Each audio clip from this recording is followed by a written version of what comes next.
Grandes pensadores y estudiosos de la vida humana a lo largo del tiempo se han sorprendido cuando estudian el comportamiento del hombre, cómo se manifiestan en las distintas acciones que los individuos realizan tres tendencias que parecen estar siempre presentes, de las que se derivan un montón de cualidades y que son contrarias entre sí, a veces hasta contradictorias, y esto llama mucho la atención, que el ser humano sea capaz de tener tres o cuatro tendencias completamente distintas y sin embargo son parte de su naturaleza y de su vida.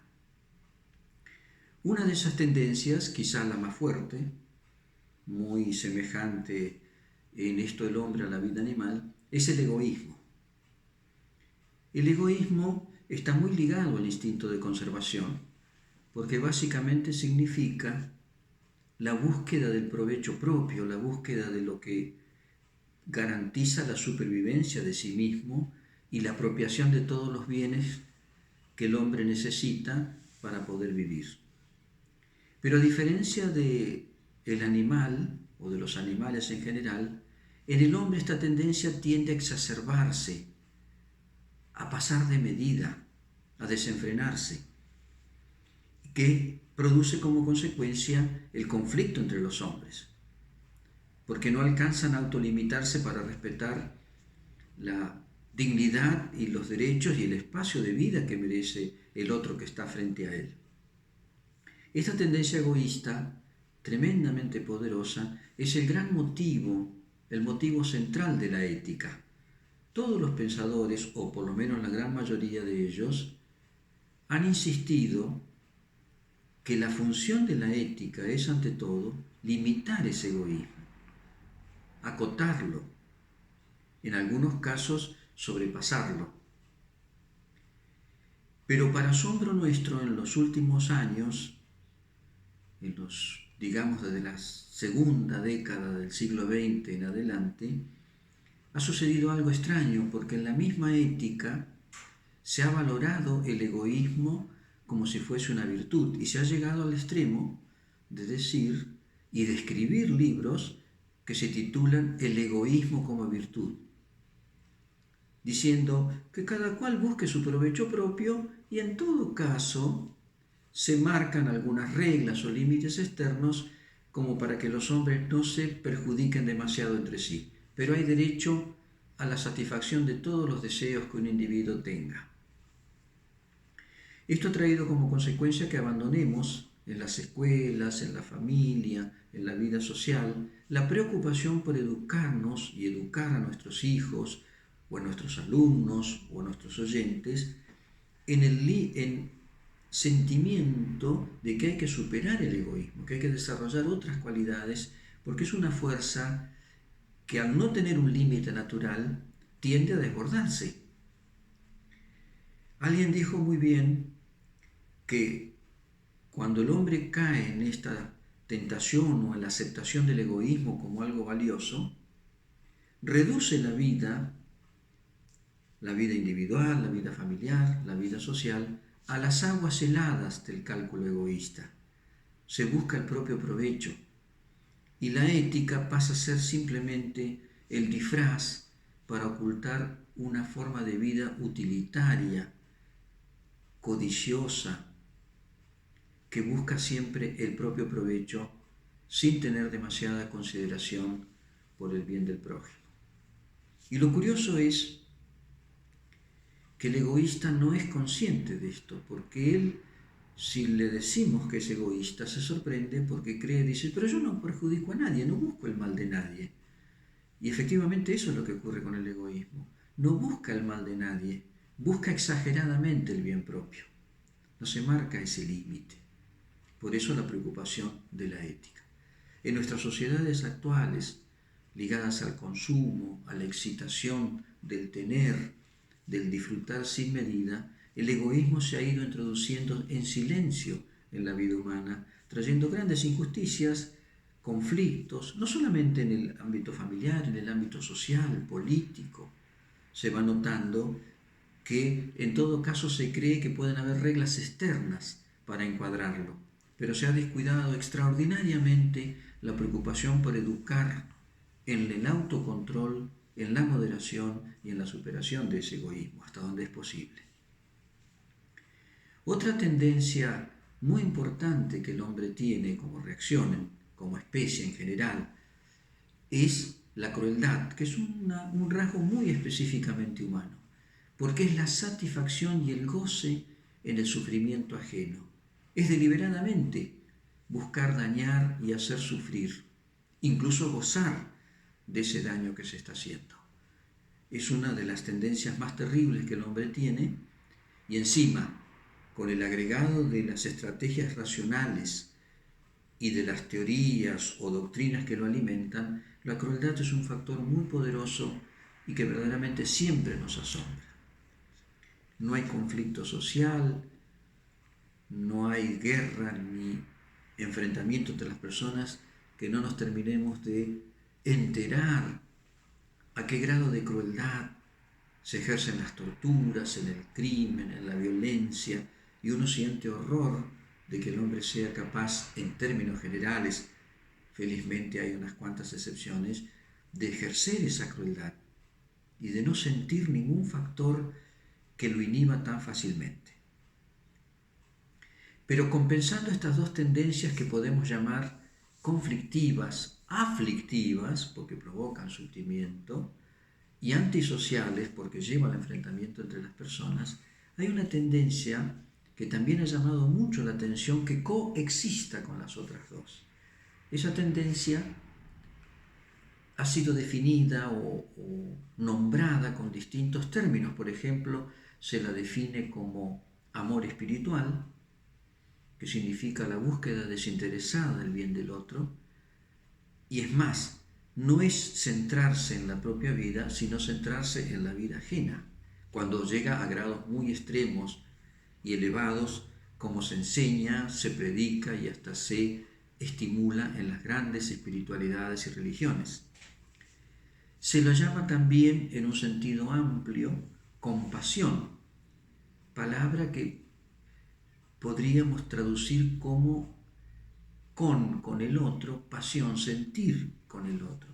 ¿Y sentir qué? Sentir el dolor del otro y sentir la alegría del otro como si fueran propias, con el agregado de que la compasión establece también la tendencia a aliviar el sufrimiento y aumentar la dicha del otro cuando ya es muy amplia esa compasión.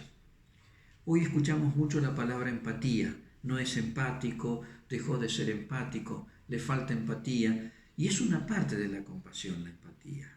Es sencillamente sentir lo que el otro puede llegar a estar sintiendo, pero no necesariamente tiene el movimiento activo de aliviarlo y de buscar básicamente sacarlo del dolor o del sufrimiento, ya sea físico, mental, psicológico o espiritual. Pero hay un término que también define esta tendencia extraordinaria que el hombre tiene por naturaleza, que la llama a la gente común, cualquiera de nosotros, con una palabra muy sencilla, a veces se llama benevolencia o sencillamente bondad. La palabra bondad. Es un hombre bueno, es una buena persona, se dice, se escucha mucho eso. Incluso hay gente que dice, ¿qué aspiras a ser en la vida? Bueno, básicamente una buena persona, que mis hijos sean buenas personas.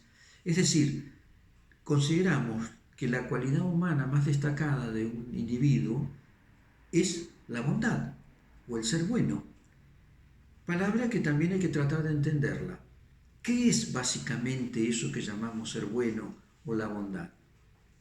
Significa ante todo no dañar, no lastimar, no herir a los demás y tratar de ayudarlos y beneficiarlos dentro de los límites de la propia individualidad, de los propios medios con los que uno cuenta. Promover, ayudar, cuidar, algo así puede ser ese sentimiento y esa actitud tan maravillosa que admiramos tanto en las personas. Y todos nosotros, por indiferentes, por duros, por egoístas que seamos, cuando somos tratados con bondad, nos llega a una zona de nuestro interior que nos conmueve. No hay persona que cuando recuerde las personas que han influido en su vida se acuerda de un padre, una madre buena, un tío, un amigo, un jefe, lo que fuere. Nosotros sentimos que nos llega la actitud bondadosa del otro. Efectivamente, a semejanza de la belleza, la bondad se siente en forma inmediata. No hay que comentar mucho de eso. Por eso cuando nosotros decimos una persona buena, el que me está escuchando entiende de inmediatamente lo que quiero decir. Esa bondad tiene grados en el hombre, como el egoísmo y la compasión. Eso hace la diferencia entre los individuos. Por eso muchas veces se ha preguntado, sí, pero hay personas que parecen no tener o tienen un escaso sentimiento de bondad o de actitud, más bien prosperan y predominan las otras tendencias. Sí, es posible, incluso podemos hasta admitir excepciones donde la bondad es tan ínfima que parece no estar presente, pero en general está en los seres humanos. También es cierto que no es lo primero que se manifiesta, está presente pero están las otras tendencias.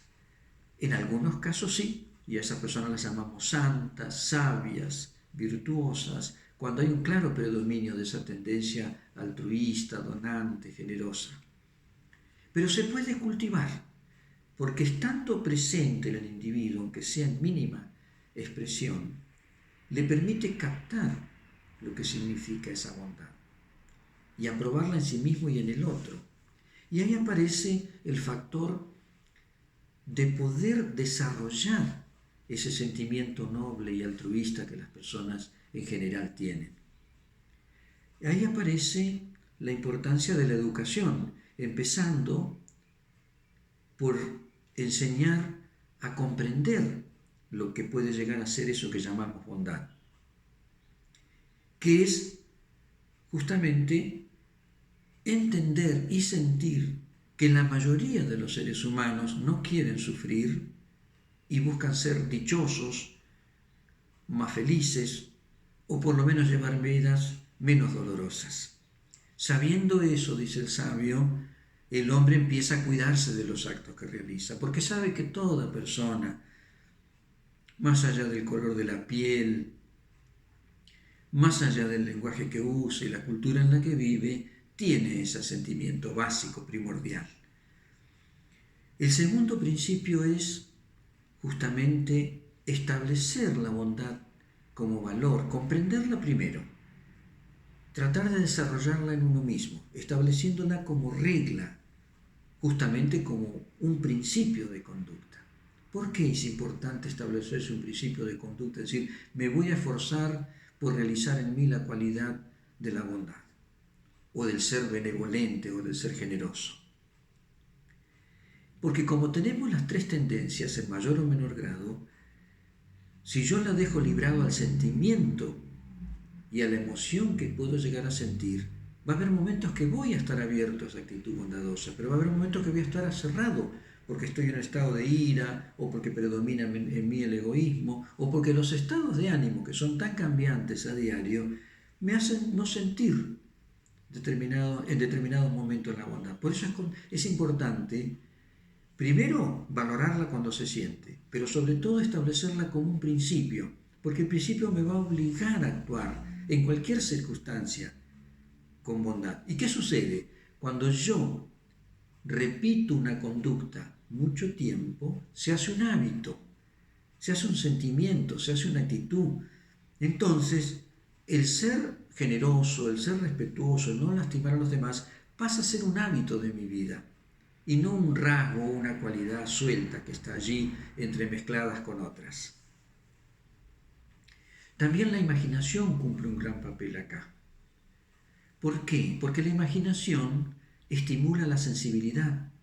Por eso es muy interesante escuchar relatos de personas que enseñan la actitud generosa, benevolente, cómo actúa, cómo son, dar ejemplos, enseñar biografías de esto, ver películas que estimulen esto,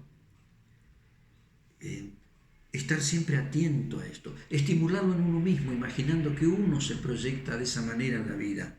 La imaginación tiene un gran poder en la vida psíquica de la persona. Entonces hay que tratar de imaginarse que uno tiene esa actitud benevolente hacia los demás, estimularla en la imaginación para que después pase a la sensibilidad y de la sensibilidad se haga acción. Es importante esto. Es decir, se puede desarrollar, se debe desarrollar.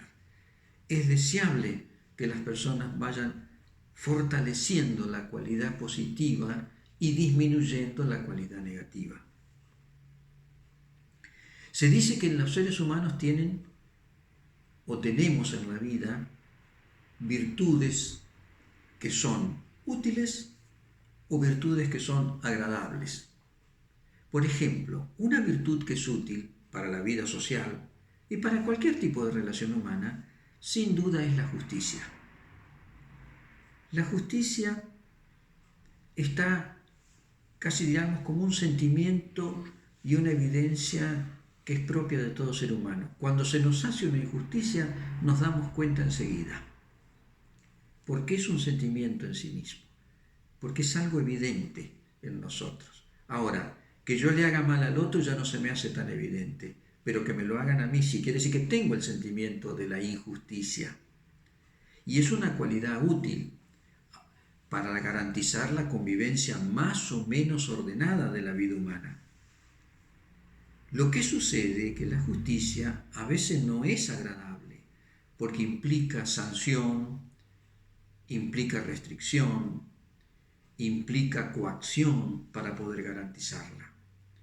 Es una virtud valiosísima para la vida, pero a veces está ligada incluso a ciertos actos de violencia para imponerla, y eso es lo grave de la justicia. Está ahí nomás, porque está ligada muchas veces a la indignación, y eso lleva a la violencia, y a la sanción, y al castigo.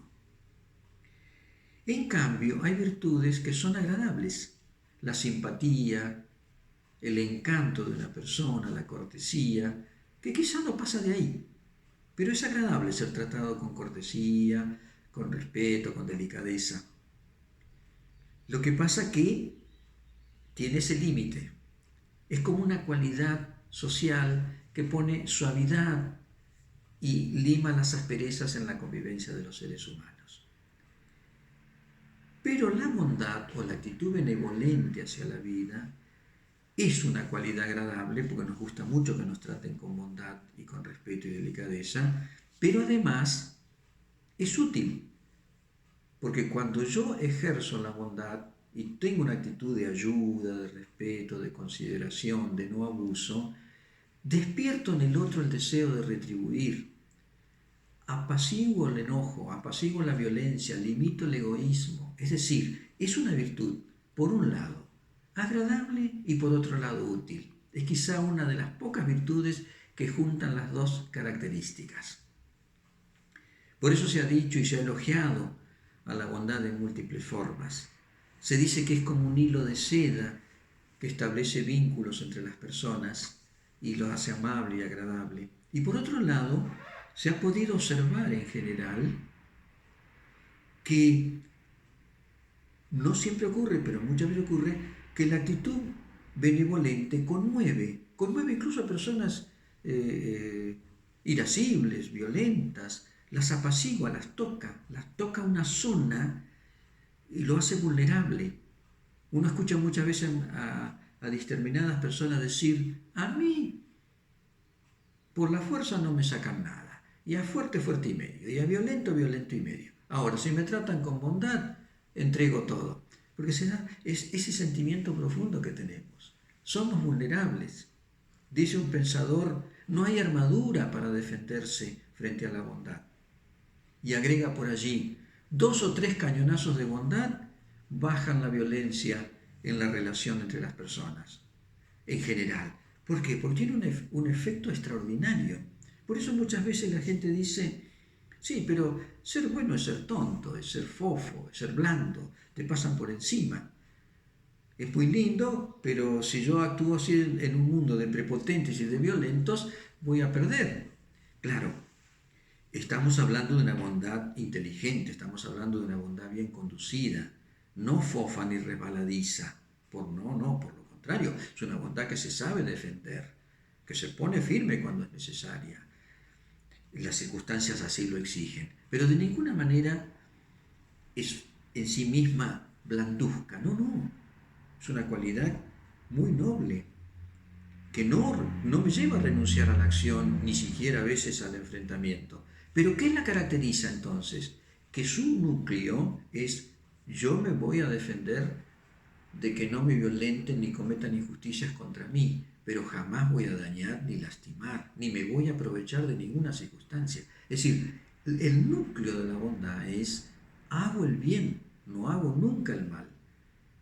Resisto al mal, pero con el bien, no con el mal. No devuelvo mal por mal, devuelvo bien, pero un bien inteligente, un bien fuerte. Es decir, tiene esa característica.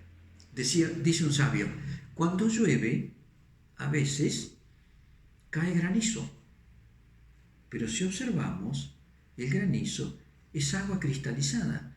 Cuando se disuelve es agua. A veces hay gente que recubre su bondad porque es necesario, a veces el padre con los hijos, a veces entre los amigos, recubre como si estuviese en una postura enojada, firme, disciplinadora, pero en el fondo es para ayudar, para beneficiar, para no perjudicar. Es el granizo que contiene el agua.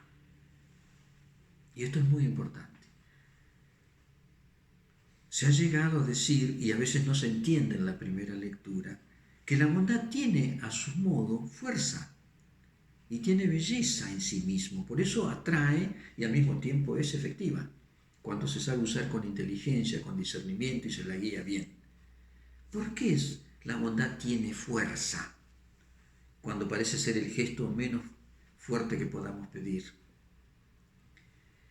Porque básicamente apela o toca la sensibilidad del otro. Su fuerza está en que conmueve y transforma sin golpes, sin gritos, sin aullidos, simplemente con la actitud y con la acción. Se dice: está la fuerza del músculo, está la fuerza de la espada, está la fuerza del dinero, está la fuerza del poder, de cualquier signo que sea, económico, político, jurídico, y está la fuerza de la bondad, que tiene una importancia grande e inteligentemente guiada y enseñada, suele ser la fuerza más efectiva, pero requiere toda esa disciplina previa. Y tiene belleza. La bondad tiene belleza. Vieron que la gente dice: esa persona tiene un corazón de oro, esa persona es rica en lindas riquezas, tiene generosidad. Qué linda persona, se dice. Porque a uno se le escapa espontáneamente por el encanto que la bondad tiene y porque sus características, suavidad, afecto, ayuda, comprensión, respeto, delicadeza, nos tocan, nos conmueven, no hay nada que hacerle. Por eso tiene a su modo fuerza y tiene belleza. Alguien dijo, y además se sintetiza muy claramente en un principio que habría que establecerse como principio de conducta.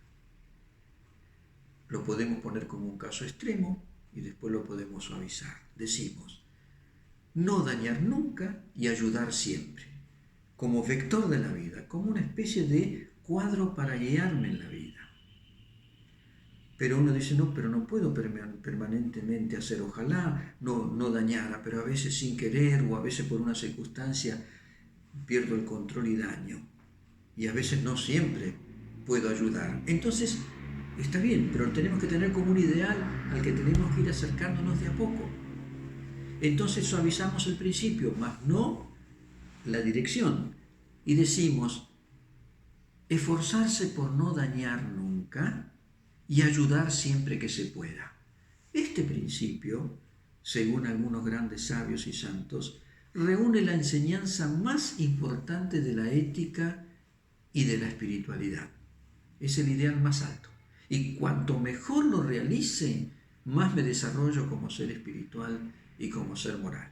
Y para el creyente es un camino directo a Dios, dicen, porque en el hombre bueno que hace esto habita Dios, complace a Dios. No hay virtud que conmueva más a la divinidad, dicen los creyentes en distintas religiones. Y si no soy creyente, no hay cualidad más elevada, siempre que vaya acompañada de la inteligencia, de la fuerza de la voluntad y de la razonabilidad de saber aplicarla en el momento adecuado. Con el paso del tiempo, si nosotros tomamos este vector como criterio de nuestra vida, empezamos a notar que no es una cualidad más, no es un rasgo, pasa a ser un modo de comportarse y adoptar una actitud en la que me termino pareciendo y siendo. Termino por ser ese rasgo. Porque fíjense, no se dice, esa persona tiene algunas conductas buenas, entonces es una buena persona. No, se dice es bueno o es malo. Se le da una definición en su núcleo, como que es básicamente eso. Por eso, cuando se actúa de esta manera, despacito, muy despacito, de forma gradual como madura el fruto en el árbol, va impregnando a toda la persona. Impregna su cabeza, impregna su corazón, impregna su voluntad e impregna también sus acciones. Y podemos llegar a decir que a medida que esto se desarrolla, la bondad es la realidad y característica de una persona que se va manifestando en todas sus acciones, en la vida familiar, en la vida laboral, en la vida política, en las relaciones económicas, porque es el rasgo de esa persona, que fue creciendo a tal punto que termina siendo esencia de esa persona. Entonces nos podemos animar a hacer un planteo ideal, al que podríamos intentar ir alcanzando de acuerdo a nuestras fuerzas, de acuerdo a nuestros gustos y de acuerdo a nuestra disposición. Por ejemplo, podemos llegar a decir, la bondad en el discernimiento, en la reflexión, es distinción entre lo bueno y lo malo, y elegir lo bueno. ¿Y cómo me oriento allí? Me esfuerzo por seguir lo que la razón y la conciencia me dictan, pero si no me alcanza con esto, trato de escuchar lo que han dicho grandes sabios sobre lo que es lo bueno y lo malo, y santos también han afirmado esto.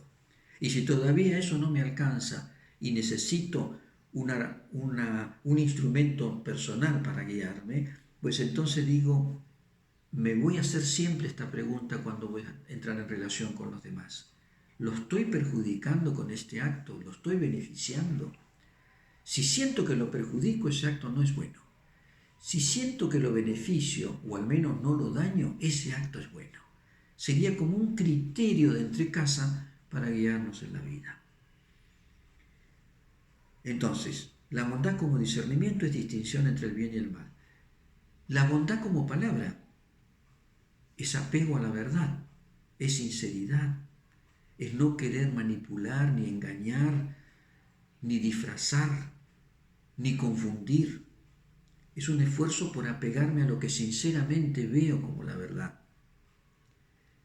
Ahí tenemos en claro, no puedo decir es una persona buena, persona mentirosa, manipuladora, engañadora, por ahí hace el bien. No. Uno de los rasgos tiene que ser la veracidad, entendida como apego o búsqueda de la verdad según la puedo llegar a ver y entender.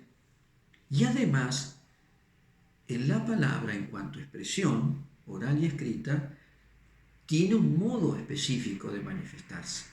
Porque si yo digo la verdad a los gritos, con violencia, con prepotencia, con burla, con ironía, buscando humillar, evidentemente destruyo la bondad, que es todo lo contrario de eso. Por eso, el lenguaje de la persona buena tiene una serie de características. Es respetuoso ese lenguaje, busca no ofender, ni insultar, ni dañar, por supuesto, no busca humillar ni denigrar, no busca imponerse a los gritos, porque entonces destruyo el movimiento de la bondad. Tiene que tener un lenguaje específico, un lenguaje moderado, un lenguaje suave, en algunas circunstancias que lo permitan, un lenguaje dulce, un lenguaje que demuestre mi buena intención hacia el otro. Por eso se tiene que tener mucho cuidado con eso. La gente dice, yo soy bueno, pero le digo si me enojo le digo lo que me parece y se acabó porque no voy a andar con vueltas. No, destruyo el movimiento de la bondad por la expresión que estoy usando. La bondad como acción en los ejercicios cotidianos de la conducta. ¿Cómo es la bondad como acción? Básicamente tiene que ser respeto. Es decir, ¿qué es respetar al otro?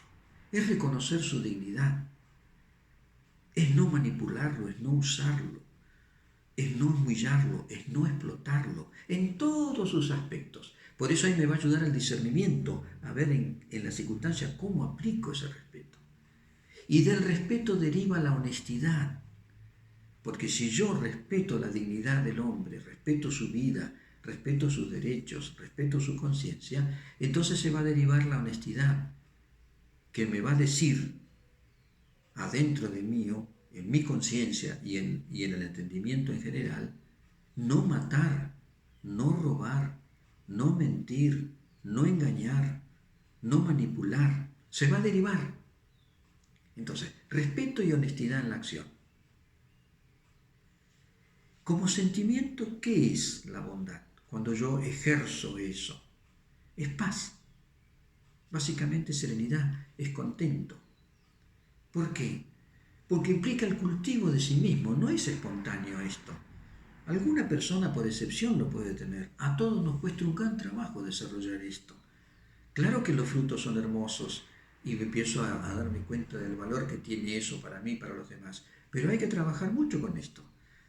No es simplemente un deseo y una expresión de deseo. No, es una realidad practicada, vivida, configurada en mi propia vida. Es decir, es un cultivo de sí mismo. Y me tengo que cultivar primero para llegar a alcanzar la paz, me tengo que cultivar en el autocontrol, en ir eliminando de mí todas esas reacciones que yo considero negativas. ¿De qué manera? Fortaleciendo insistentemente la parte que yo considero positiva y profundamente enmarcada en el ideal de la bondad. Entonces le digo no al egoísmo. Cuando lo siento y lo descubro en mí, no lo alimento, no lo ejercito, y si se me escapa de control, busco corregirme y superarlo en ese trabajo de todos los días, en cualquier tendencia, egoísmo, codicia, orgullo, todo aquello que yo considero dañino en los demás y que me doy cuenta que es dañino en mí y que es una mala cualidad y que afea mi conducta, no tengo que darle de comer. ¿Y qué es darle de comer? Actuarlo y no prestar atención. Por eso se ha dicho, el hombre tiene que vigilarse a sí mismo, porque muchas veces hacemos el mal por descuido, por estar desatentos, por no prestar atención, por no tomarnos en serio esa disciplina interior tan importante. Cultivarse a sí mismo es tomarse en serio a sí mismo, es trabajar de actor de mí mismo y espectador, porque me veo actuar y actúo, corrijo, mejoro. Ese es el trabajo de la vida, ir ajustando. ¿Qué pasa? La mayoría de las personas vivimos al tuntún. Tomamos muy en serio el trabajo, a veces la profesión, dedicamos a nuestros gustos un largo tiempo, pero la propia conducta la dejamos que vaya como quiera. Entonces vamos como hoja al viento. Como dice el español, vivimos a la diabla, a lo que salga, y no vivimos llevando una dirección a nuestra vida. Después de todo, lo más hermoso en esta vida es qué hacemos con ella. ¿Qué valor, qué dirección, qué contenido le damos a nuestra vida? Por eso es importante entender eso, que el cultivo de sí mismo lleva a la paz y a la bondad como manifestación. En la vida social, porque la gente dice, no, ya está, yo soy bueno con mis amigos, en la vida privada, con el que me gusta, pero ¿qué es esto de la bondad social? No voy a andar corriendo detrás de todo el mundo queriendo agradarlo y beneficiarlo. No, entendemos ya la bondad en un sentido más profundo. Sabemos que convivimos, sabemos que somos seres sociales y antisociales al mismo tiempo. Porque llevamos violencia, porque llevamos voluntad de poder, porque llevamos codicia dentro. Y eso hay que controlarlo. Somos una mezcla. Por lo tanto, la actitud generosa, le podemos cambiar el término si no nos gusta demasiado la palabra bondad como algo muy blando para todos. No. La actitud generosa, la actitud respetuosa, la actitud fraternal, la actitud solidaria implica rigurosamente el respeto del otro, es decir, no manipular, y además la voluntad de cooperar, de ayudar, de servir. Ahí lo tendríamos ya en el plano de la actitud social. Y por supuesto, en la convivencia no hay tesoro más bello que la bondad, porque implica delicadeza, cuidado en la manera de hablar. Solemos ser muy crueles y muy indiferentes con los que están muy cerca. Me permito todo con el que está cerca, con mis hijos, con mis hermanos, con mis padres. Nos decimos de todo muchas veces, nos lastimamos, arruinamos la convivencia. El respeto siempre significa tomar en cuenta al que está lejos y al que está muy cerca. Y respetar es cuidar mi conducta. Atenderme, no permitirme cualquier cosa, de ninguna forma. Al contrario, agudizar los rasgos de delicadeza, de tolerancia, de razonabilidad con los que están cerca. E ir proyectando esa forma de vivir en el trabajo, en la vida económica, en la vida política, en la vida jurídica, donde sea. Porque no son pedazos, compartimentos estancos, sueltos unos a otros. Se tienen que unir para hacer una vida virtuosa. Y entonces sí, como dice el poeta, nuestra vida, nuestra existencia, no importa dónde estemos, encumbrados en un cargo muy alto, encumbrados en dinero o poder, no importa, o simplemente ser un sencillo hombre de pueblo o mujer de pueblo, trabajadora, que se va arreglando con su esfuerzo diario. Se tiene que parecer uno en cualquier sector social donde le toque vivir a un fuego hecho con leña seca, dicen los sabios. ¿Por qué? Porque un fuego hecho con leña seca da luz, porque el fuego es esplendoroso, y da calor, y da tibieza. ¿Acaso hay algo más bello que ser un ciudadano, que ser una persona que le da a los demás luz por su comprensión, su razonabilidad, porque si tiene algo que enseñar, lo enseña con humildad, y da calor, porque es benevolente, comprensivo y generoso? Por lo tanto, la bondad, guiada por el discernimiento e integrada en nuestra conducta, se transforma en una sabiduría de la vida, que le vamos a llamar sabiduría de la bondad en la existencia.